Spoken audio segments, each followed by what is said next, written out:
Nagsisimula ang pelikula kay Deputy US Marshal Madeleine Harris habang tinutuntun niya si Winston, isang accountant na naging impormante at nagtatago sa isang liblib na kubo sa Alaska. Dahil sa liblib na lokasyon at agarang pangangailangan, nag-charter si Madeleine ng isang maliit na pribadong eroplano na pinapalipad ni Daryl Booth Mark Wahlberg, isang Texan na may relax na ugali.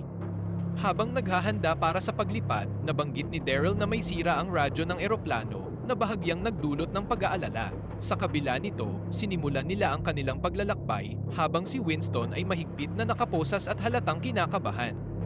Habang lumilipad sila sa malawak na tanawin ng Alaska, napansin ni Winston ang ilang kakaibang detalye na nagpapahiwatig na hindi si Daryl ang tunay niyang inaakala.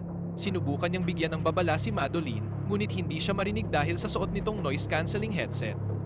Sa kalaunan, dahil sa matinding pag-aalala ni Winston, kinumpronta ni Madeleine si Daryl na nauwi sa isang marahas na sagupaan. Sa kabila ng laban, nagawa ni Madeleine na mapatumba si Daryl gamit ang taser at iginapos siya sa likuran ng eroplano.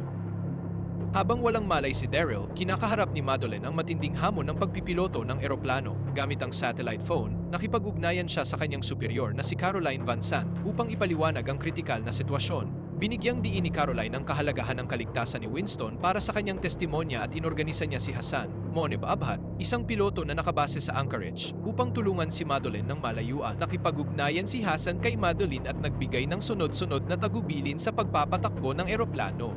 Punong-puno ng tensyon ang kanilang pag-uusap habang nahihirapan si Madeleine sa mga kontrol kasabay ng pamamahala sa masikip na espasyo at sa nakagapos ngunit muling nagkamalay na si Daryl na patuloy silang iniinis mula sa likuran. Sa kabila ng kanyang mga sugat, nag-alok ng tulong si Winston, isiniwalat ang kanyang kaalaman sa mga eroplano mula sa kanyang nakaraang mga karanasan. Habang nasa himpapawid, nagsimulang magduda si Madeleine sa pag-aatubili ni Caroline na magpadala ng agarang pagsagip.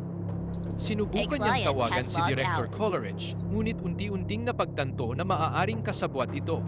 Lalong lumalim ang sitwasyon, pinapaisip si Madeleine at Winston na baka may mas malawak pang konspirasyon sa loob mismo ng kanilang hanay. Habang papalapit sila sa Anchorage, biglang lumala ang lagay ng panahon at bumaba ng delikado ang antas ng gasolina.